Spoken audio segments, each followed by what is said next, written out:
하나님께서 우리 예배를 기뻐 받으실 줄로 믿습니다. 하나님께서 여러분의 기도와 마음의 소원을 듣고 빨리 응답해 주실 것입니다. 우리 성결교회는 사중 복음을 가지고 그것을 강조하고 있습니다. 사중 복음은 중생, 성결, 신유, 재림입니다. 이것은 사복음이 아닙니다. 복음은 하나인데 그 복음 안에 네 가지 중요한 강조점이 있다. 그래서 중생, 성결, 신유, 재림, 네 가지 중요한 구원의 진리가 있다. 그 중에서도 우리는 성결을 가장 귀중한 교리요 진리의 척도로 삼기 때문에 교회 이름도 성결교회라고 이렇게 붙이고 있습니다. 성결이라고 하는 이 교리는 우리 성결교회가 서 있는 기초가 되는 진리고 성결교회가 지향하는 목표라고 할 수가 있습니다. 성결교회의 존재 이유와 목표가 성결의 진리입니다. 오늘 주보 뒷면에 설교 요약 대신에 우리 교단 헌법에 있는 몇 조항을 거기에 인용을 했습니다. 각 교단마다 헌법을 가지고 있습니다. 그 헌법은 그 교파의 교리와 그다음 의식과 행정, 이 모든 것을 규정하고 있습니다. 우리 교단 헌법 제1장 제1조가 본교회는 성결교회 초대 창립자들의 정신과 전통을 계승하며 그 중요한 내용은 아래와 같다. 1. 국내외에 그리스도의 복음을 전파하여 모든 영혼들을 구원하며 모든 교인에게 성결의 은혜, 즉 성령 세례를 전하여 교회로 하여금 거룩되게 하기를 힘쓴다. 이렇게 되어 있습니다. 헌법 제1장 제1조가 모든 사람에게 복음을 전해서 그 영혼을 구원하고, 즉 중생한 그리스도인 만든 다음에 그들이 중생한 다음에 성령 세례를 받아서 성결한 그리스도인 되게 한다. 그래서 개인과 교회를 거룩한 성도, 거룩한 교회 만드는 것이 성결교회의 목적이라고 우리 교단 헌법 제1장 제1조에 규정하고 있습니다. 그 다음 6조 2항에는 사중복음 가운데 성결을 해석한 것인데, 이는 교인이 받을 성령 세례를 가리킵니다. 우리가 말하는 성결은 성령 세례 받는 것입니다. 주 예수께서 이 말씀을 아까 읽었고, 그러므로 모든 사람을 중생으로 인도하고 중생한 처지에 있는 신자들을 성결의 은혜를 체험하도록 인도한다. 이게 중생한 그리스도인들을 성결한 그리스도인에게 인도하는 것이 우리 교회의 바로 성결교회의 목적입니다. 18조에는 그리스도로 말미암아 성령 세례를 받음이니, 성결은 성령 세례 받음이니 곧 거듭난 후에 믿음으로 순간에 받는 경험이다. 이 은혜는 원죄에서 정결하게 씻음과 그 사람을 성별하고 하나님을 봉사하게, 즉 섬기기에 현저한 능력을 주십니다. 사람이 의롭다함을 얻음에 믿음이 유일한 조건된 같이 성결도 오직 믿음으로 얻는 은혜이다. 이렇게 규정하고 있습니다. 그래서 우리 교단 헌법 제1장 제1조 6조 2항 그리고 18조에 성결이 뭐라는 것을 설명하고 있는데, 거기에 공통적으로 나오는 것은 성령 세례라고 되어 있습니다. 그래서 오늘 저는 성령 세례가 무엇인가 하는 것을 말씀드리려고 합니다. 세례에는 두 종류가 있습니다. 흔히 여러분이 이미 받았고 교회에서 시행하는 물 세례가 있습니다. 이것은 하나의 의식으로 성령 세례를 의식적으로 집행합니다.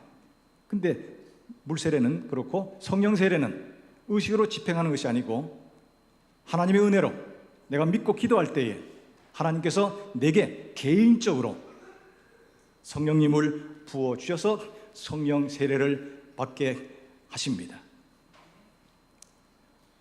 물 세례는 원래는 유대 사회에서는 이방인들이 유대교로 개종할 때는 물 세례를 줬습니다.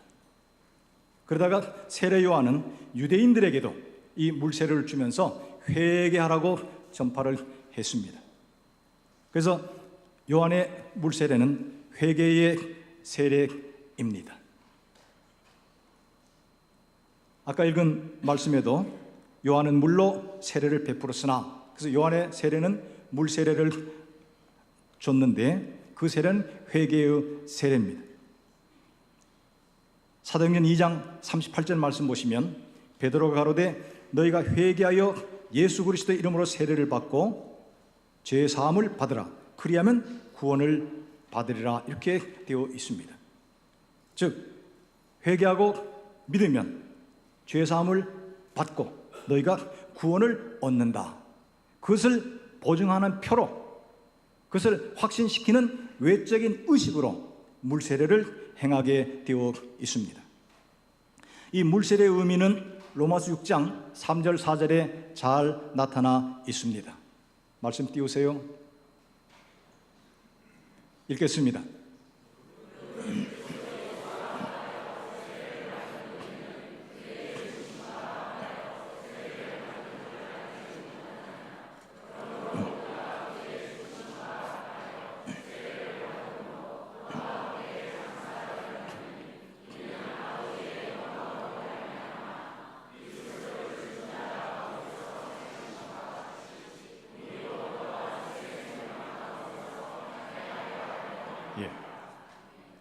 더 계속 읽으시면 9절까지 물세례의 의미가 거기에 기록되어 있는데 세 가지 중요한 의미가 있습니다.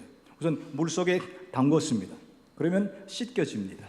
즉 물세례는 나의 죄가 씻겨지고 용서받는 것을 의미합니다.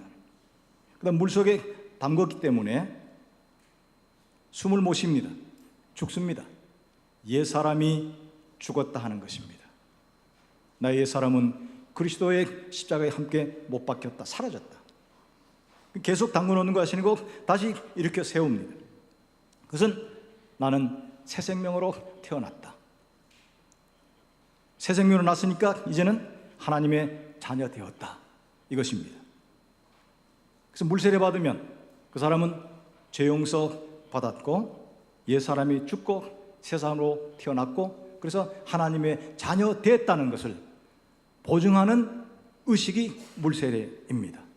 혹은 아직까지 그런 은혜를 받지 못했다면 진정으로 회개하고 믿음으로 물세례를 받으면 그런 은혜를 받을 수가 있습니다. 제가 지금 세례라고 하는데 사실은 침례가 성경적으로 더 옳은 표현입니다. 침례교에서는 그래서 이 약식 세례는 틀렸다고서는 교회에서 무조건 침례를 하는데 사실은 침례나 세례나 큰 관계는 없습니다. 그러나 침례가 원래부터 행하던 의식이 침례, 물속에 담그다내는 것이 훨씬 더 의미가 깊습니다. 성결교회도 침례파입니다.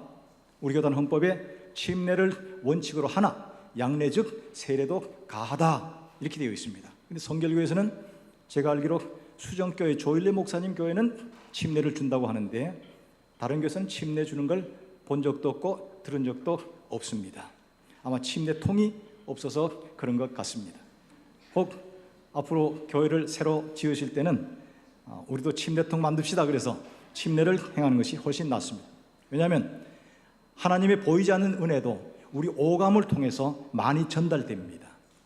오순절날에도 급하고 강한 바람 같은 소리가 들렸잖아요. 불의 혀같이 갈라지는 것들이 막 각 사람이 임하니까 그때 불세례 받았거든요. 그러니까 오감으로 하나님의 은혜를 느끼게 되어 있습니다. 세례도 머리에 몇 방울이 뿌리는 것보다는 물속에 완전히 집어넣으면 전체적으로 뭔가 느끼는 것이 훨씬 더 깊고 새롭습니다. 저도 이 침례를 한번 행해 본 적이 있습니다. 한국에서가 아니고 카자흐스탄에 갔을 때 그때 제가 거기서 강의하고 나서 세례받겠다는 사람들이 몇 명 있었습니다. 그래서 선교사님하고 같이 하는데 카자흐스탄은 바다가 없습니다. 그래서 근데 큰 호수가 있습니다. 우리 남한의 반 정도 된다고 합니다. 그 호수에 들어가서 저도 들어가고 선교사님 들어가서 하는데 이 사람이 덩치가 커요. 그래서 둘이 이렇게 했는데 내가 미끄러졌어요. 세례 주다가 저도 세례 받았습니다. 물속에 완전히 잠궜다 나오면 뭔가 내 온몸으로 느끼는 것이 달라집니다. 그래서 세례보다는 침례가 더 의미가 깊은데 침례통이 없으니까 그냥 양례도 괜찮다 하고서 세례를 시행을 합니다. 침례, 즉 물세례 받으면 내 죄가 다 씻겨져 용서받았다. 내 옛사람이 그리스도와 함께 십자가에 못 박혀 죽었다. 나는 그리스도와 함께 다시 새 생명으로 태어났다. 그래서 하나님의 자녀 되었다는 것을 보증하고 확신시키는 외적 의식이, 외적 증표가 물세례입니다. 물세례 받으신 분들은 이런 구원의 확신을 가지시기 바랍니다. 그래서 물세례 받으신 분들은 하나님의 자녀 되었습니다. 구원 받았습니다. 앞으로 구원 받을 것입니다. 틀림없습니다. 왜냐하면 베드로의 말씀처럼 너희가 회개하여 예수 그리스도 이름으로 세례를 받고 제사함을 받아라. 그리하면 구원을 받으리라. 그러니까 이 구원은 현재 구원, 지금 여기서 구원 받았고 미래 구원, 앞으로 구원 받을 것입니다. 그럼 다 됐잖아요. 그렇죠? 그러면 예수 믿으면 구원 받으면 됐죠. 그런데 왜 성결교회는, 구세군은, 나사렛은, 감리교회는 물세례 받은 다음에는 성령세례 받아라 그러냐 하는 겁니다. 그 중에 특별히 나사렛 성결교회하고 우리 성결교회는 성령세례를 굉장히 강조하거든요. 물세례 받으면 구원받았는데 왜 성령세례 받아야 되느냐? 이것은 우리 교단의 교리 이전에 이미 성경에 너희는 물세례 받은 다음엔 성령세례 받으라고 규정되어 있습니다. 마태복음 3장 11절 말씀에 세례 요한이 이미 말씀하셨습니다. 마태복음 3장 11절 읽겠습니다.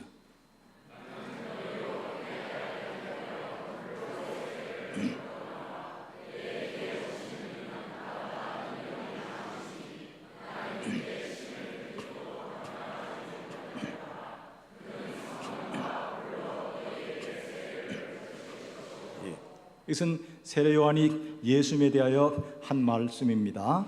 나는 너에게 회개케 하기 위해서 물로 세례를 준다. 그래서 물세례는 회개의 세례. 그러나 내 뒤에 오시는 그분은 성령으로 너에게 세례를 주실 것이다. 그렇게 말씀했습니다. 오늘 예수님 말씀도 본문 말씀 예루살렘을 떠나지 말고 내게서 들은 바 아버지께서 약속하신 것을 기다려라.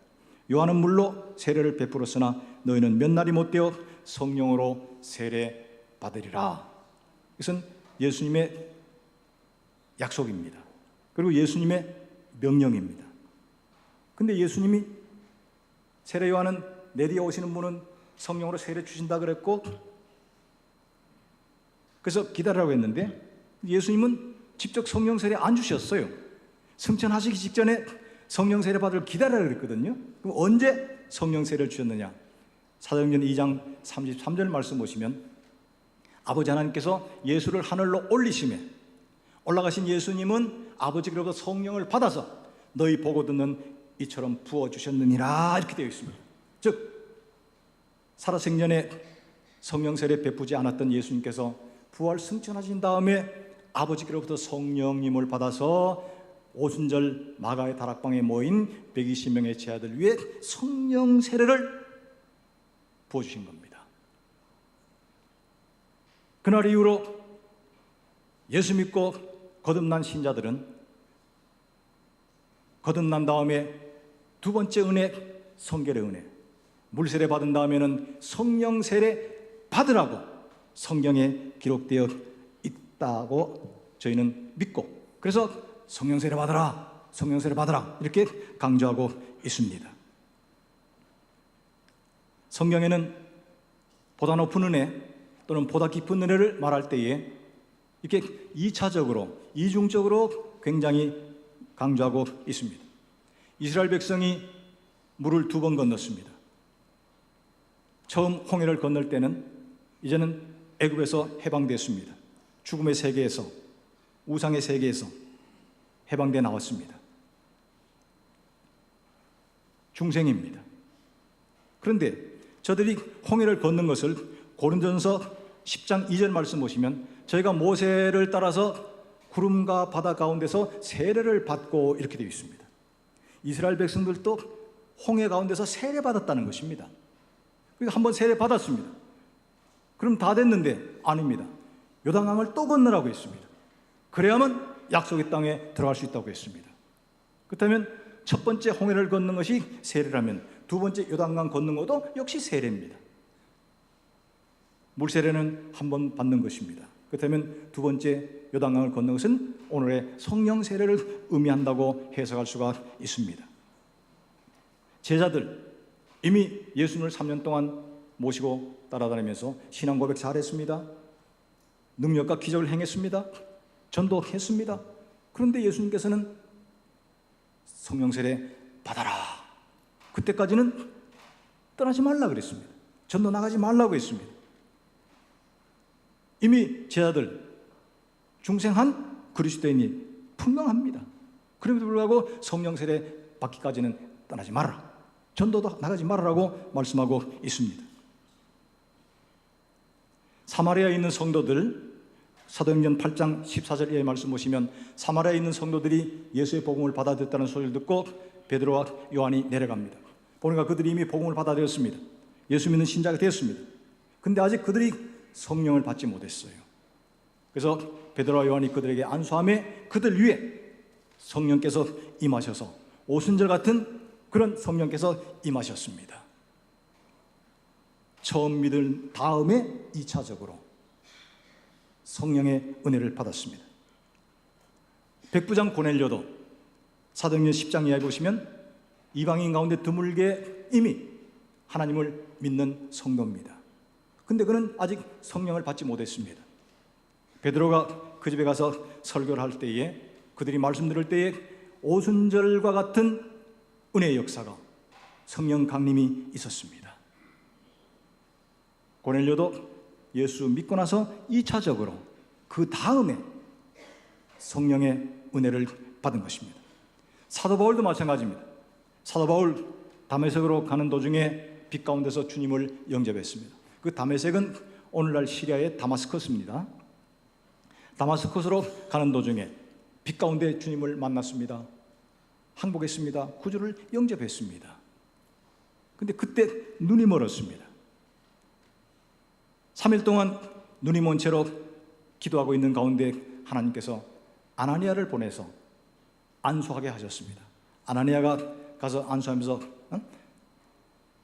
네가 오는 도중에 만났던 예수가 나를 보내서 너로 다시 눈을 뜨게 하시고 성령으로 충만케 하신다. 이렇게 안수기도 하니까 바울의 눈에서 비늘 같은 것이 벗어지면서 다시 보게 되었고 그가 성령의 충만함을 입게 되었습니다. 이런 여러 성경 구절들을 볼 때에 우리가 보다 깊은 은혜, 보다 높은 은혜의 차원을 경험하기 위해서는 물세례 받은 다음에 성령 세례를 받아야 되는 것입니다. 중생 다음에는 성결의 은혜의 세계를 경험해야 하는 것입니다. 중생, 아까 말씀드린 것처럼 분명히 그는 구원받았고 구원받을 사람입니다. 그러나 분명히 아실 것은 그는 아직 그리스도 안에 어린 아이로 태어났습니다. 나면서부터 어른은 없습니다. 나면서부터 삼촌, 고모, 이모는 있습니다.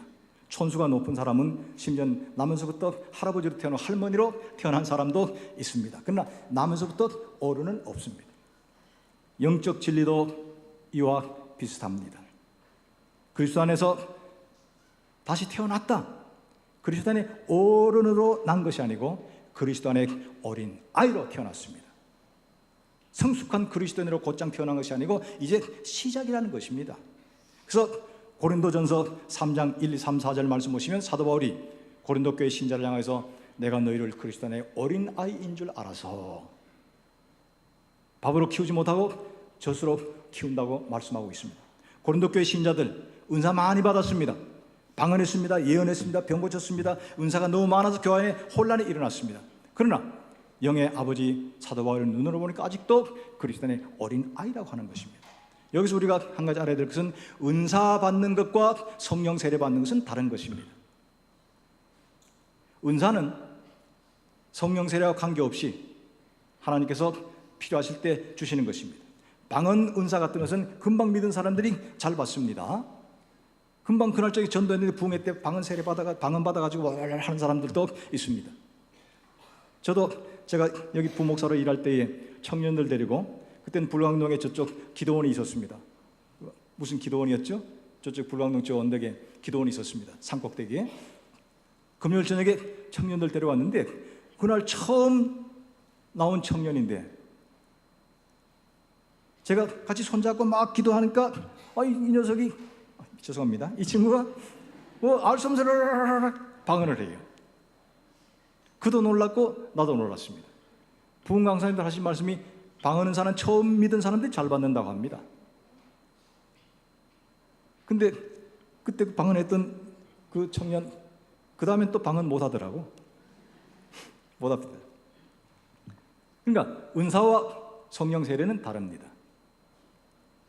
고린도 교회 신자들 은사 너무 많이 받아 교회가 시끄러웠지만, 그러나 아직 사도 바울의 눈을 볼 때는 은사를 많이 받고 일을 많이 하는데 아직 성장한 그리스도인이 아니라, 성숙한 그리스도인, 어른의 신자가 아니라는 것입니다.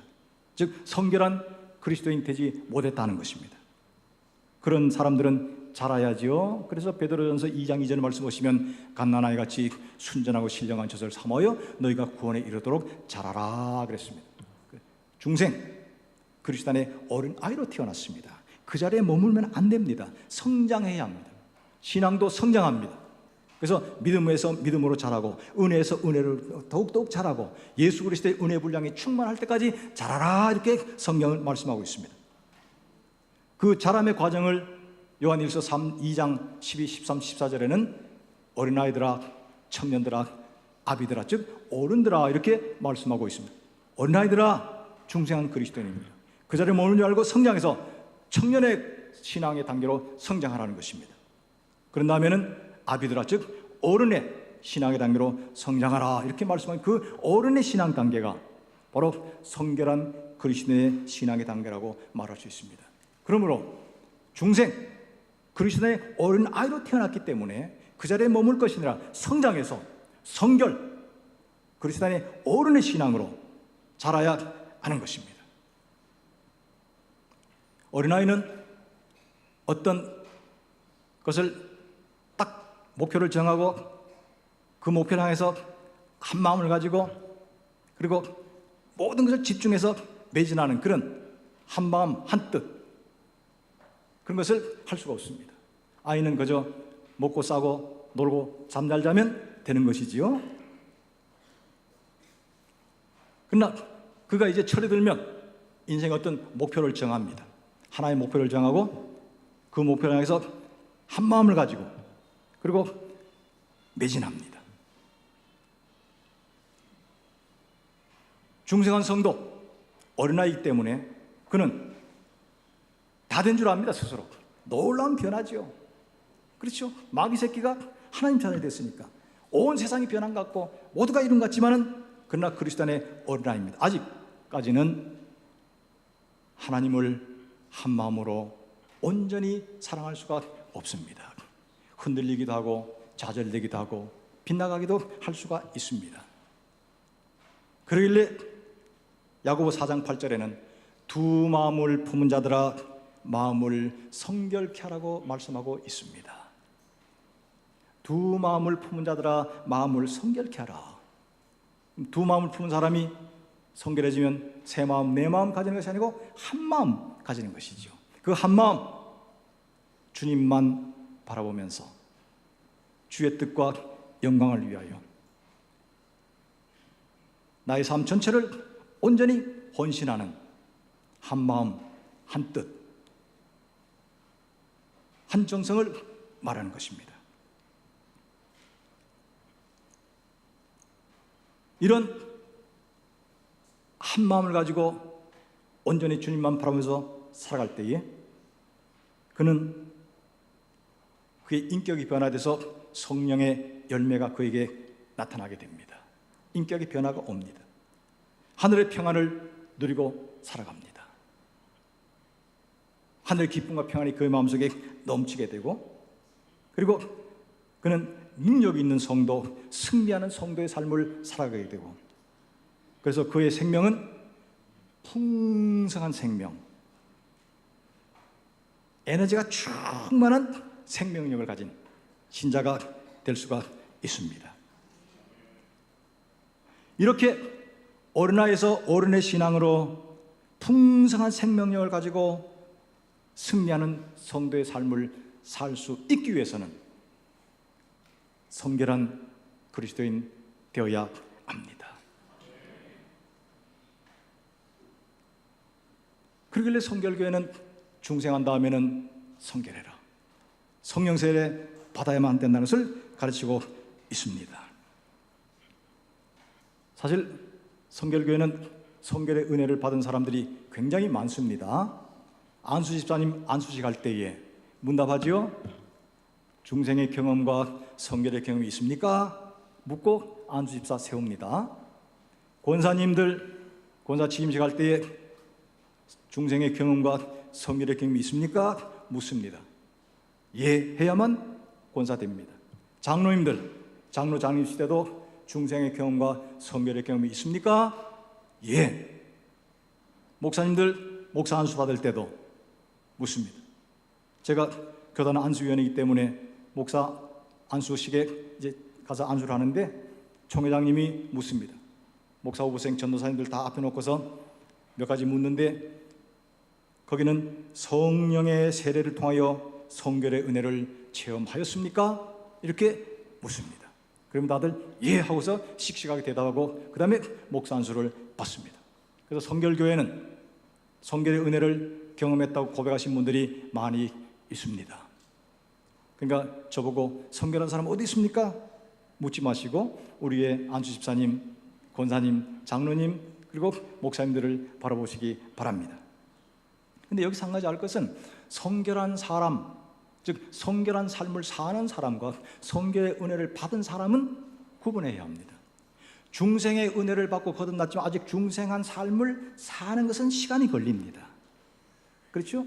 은혜 받는 것과 그 다음에 변화된 삶을 사는 건 시간이 걸려. 은혜는 순간적으로 받지만은 거기에 따른 변화는 차차차차 점진적으로 이루어지는 것처럼 성결의 은혜, 성령 세례 받는 것은 아까 본문 우리 교단 헌법에 거듭난 후에 2차적으로 받는 은혜니 이것은 믿음으로 순간에 받는다. 즉 성령 세례, 성결의 체험은 믿음으로 순간에 받지만은 그 다음에 성결한 삶, 그의 인격의 변화, 생활의 변화, 언어와 삶의 변화는 점진적으로 이루어지는 것입니다. 그래서 성결은 순간적이지만 성장과 성숙은 점진적이고 시간적이고 나중에 따라오게 되어 있습니다.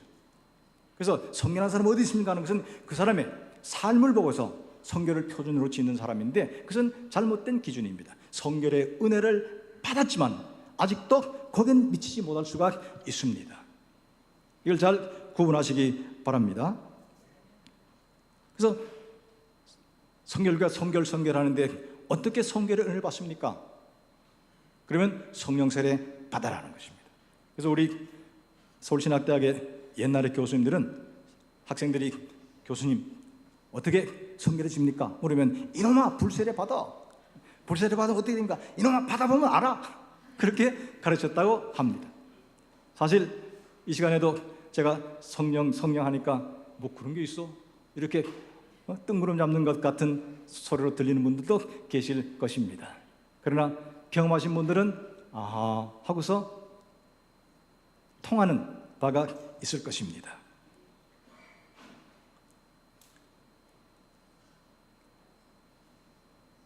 에스겔서 37장 말씀 보시면 거기에 마른 뼈들의 이야기가 있습니다. 백골들이 널려 있는데 하나님 말씀을 에스겔이 대언하니까 그 뼈들이 서로 연결되었습니다. 그 다음에 또 말씀을 대언하니까 힘줄들이 생기고 살이 붙었습니다. 가죽이 덮였습니다. 사람이 되었습니다. 그러나 아직 살아있는 사람, 온전한 사람이 아니었습니다. 에스겔이 하나님 말씀을 대언해서 생기야 저들에게 들어가라 하니까 그들이 살아서 하나님의 군대가 되었다고 기록되어 있습니다. 생기, 하나님의 영, 성령입니다. 죽었던 사람이 다시 사는 것, 하나님의 영이 우리 가운데 오셔서 우리에게 새 생명 주실 때 가능합니다. 중생입니다. 그런 다음 생명을 주시는 성령님께서 우리 가운데 거룩성을 보실 때, 즉 성령 세례를 통하여 우리에게 성령의 거룩함을 주실 때 우리는 거룩의 은혜를 받을 수가 있습니다. 또 에스겔서 47장 말씀 보시면 에스겔이 환상 중에 보니까 성전 문지방에서 생수가 흘러나옵니다. 한참 있다가 자로 재어보니까 발목까지, 한참 있다 재니까 무릎까지, 한참 있다 재니까 허리까지, 그 다음에 한참 있다 되니까 창이란 물이 넘쳤다고 되어 있습니다. 이것은 성도들이 받는 은혜의 단계, 성도들의 신앙의 과정을 말씀하고 있습니다. 이 가운데도 은혜의 세계, 영적인 세계에 대하여 성령님의 세계에 관하여 아마 전혀 모르는 분도 있을 것입니다. 어떤 분들은 아마 발목까지는 잠겨 있는 분들도 계실 것입니다. 어떤 분들은 이제 무릎까지 은혜의 세계를 경험하신 분도 계실 것입니다. 어떤 분들은 허리까지, 그러나 어떤 분들은 성령 세례, 성령 충만으로 충만한 가운데 성령님과 함께 교제하며 은혜의 삶을 누리는 분들도 계실 것입니다. 단순히 발목에 찰랑찰랑 아닙니다. 거긴 물고기에 제대로 살지 못합니다. 할딱할딱 뛸 수밖에 없습니다. 그러나 깊은 은혜의 강 가운데 헤엄칠 때에 우리는 활기찬 그리스도인, 풍성한 생명을 가진 그리스도인, 하늘의 평안을 누리면서 주님과 교제하는 거룩한 성도의 삶을 살아갈 수가 있습니다. 성령 세례 받으면 성령 충만한 그리스도인이 됩니다.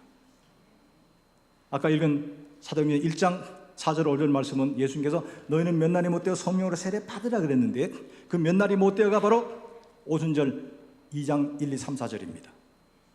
그들이 그때 성령 세례를 받았습니다. 성령 세례를 받고 나니까 2장 4절에는 성령으로 충만하더라 그랬습니다. 그래서 성령 세례 받으면 성령 충만해지는 것입니다. 성령님으로 충만해지면 성령과의 교제가 이루어집니다. 주님과 나 사이에 말할 수 없는 인격적인 관계가, 사랑의 관계가 이루어집니다. 그때 나는 참 신앙의 기쁨과 행복을 누리고 그리고 능력 있는 성도가 될 수 있습니다. 모든 부흥하는 교회는, 이렇게 성령의 사역이 활발한 교회는 반드시 부흥하게 되어 있습니다. 교회 역사상 성령운동하는 교회는 부흥하게 되어 있습니다.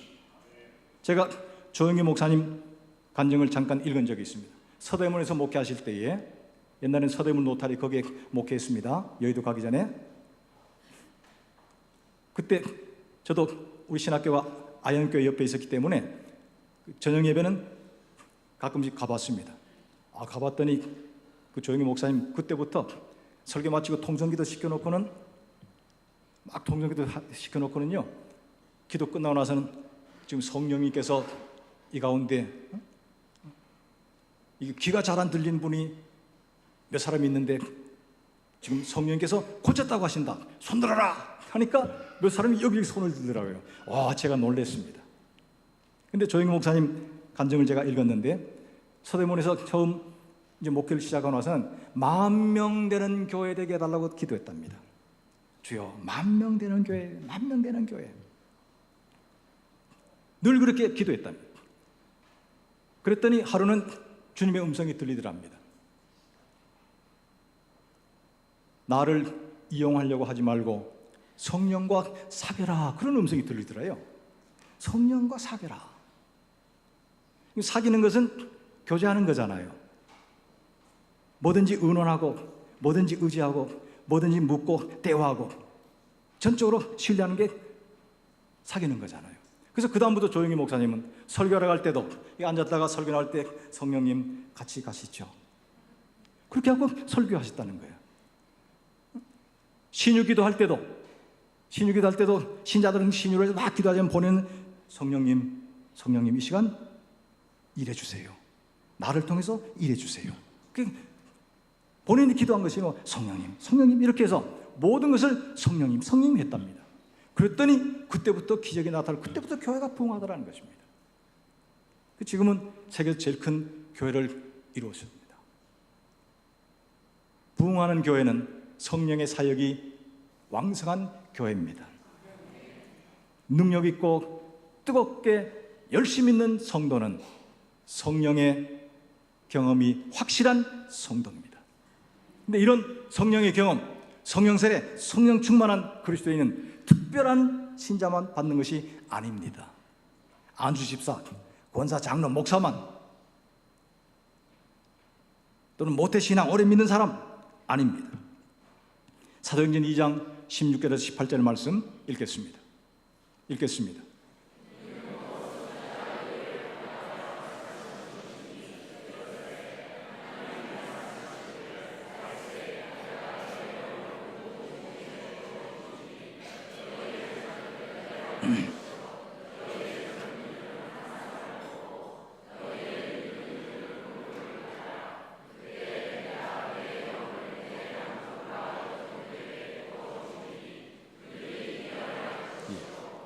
이 말씀은 오순절 성령 세례받고 성령 충만한 베드로가 설교한 첫 마디인데 요엘서에 있는 말씀을 인용한 것입니다.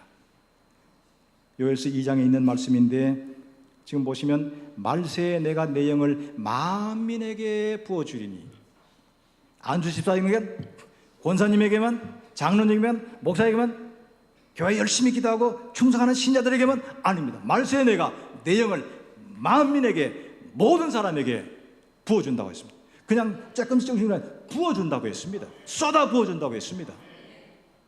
그래서 어린아이들에게도, 청년들에게도, 노인들에게도, 남녀 종들조차도 내가 구분하지 않고 내가 내 영을 부어주신다고 약속을 하셨습니다. 이렇게 성령 부어주심이 성령 세례요, 성령 충만입니다. 물세례 시작이지만 아직 완성은 아니고 아직 성장은 아닙니다. 성령 세례 받음으로 우리는 온전한 그리스도인의 삶을 살 수가 있습니다.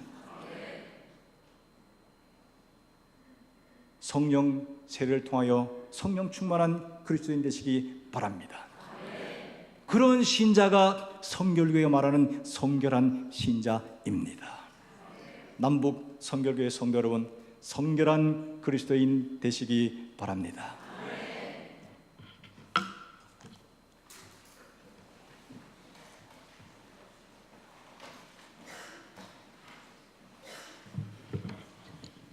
주신 말씀 기억하면서 또 감사의 마음으로 준비하신 예물